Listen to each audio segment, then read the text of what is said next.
There are several different ways that a realtor can represent a seller of a property. And there's several forms associated with these different categories that I'm going to review with you right now. The main form is called the Consumer Information Statement of New Jersey for real estate relationships. And this basically outlines the different ways that realtors can represent buyers and sellers in a real estate transaction. We can represent as a buyer's agent where we only represent the buyer. We can represent as a seller's agent where we only represent the seller. We can act as a disclosed dual agent, meaning that we personally represent both the buyer and the seller.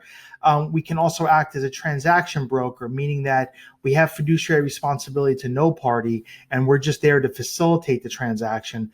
Many times, realtors who act as transaction brokers are usually like a flat fee service, like list your home on the MLS for a certain dollar amount. They don't provide any advice. They don't provide any opinions. They don't provide information about the market values, etc. They're there just to process paperwork.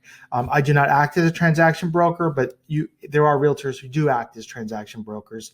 And a new category in 2024 that was added in the state of New Jersey is designated agency.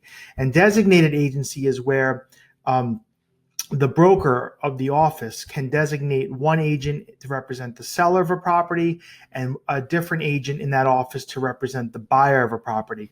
So if a company is representing a property for sale and someone comes to an agent and says, I want to make an offer on this property, but I don't want to make an offer through the seller's agent because I feel that my best interests are not taken into account.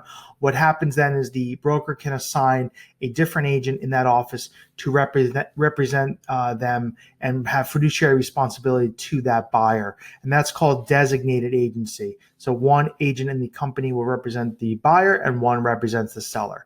Dual agency is the same agent represents both buyer and seller. So designated agency is a new category that was added in New Jersey in 2024. So this form has been updated and all these forms are linked down below.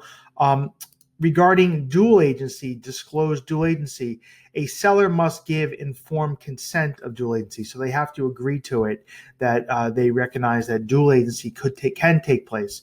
So there's this form which basically authorizes and acknowledges that they are aware of dual agency taking place and the explanation of dual agency.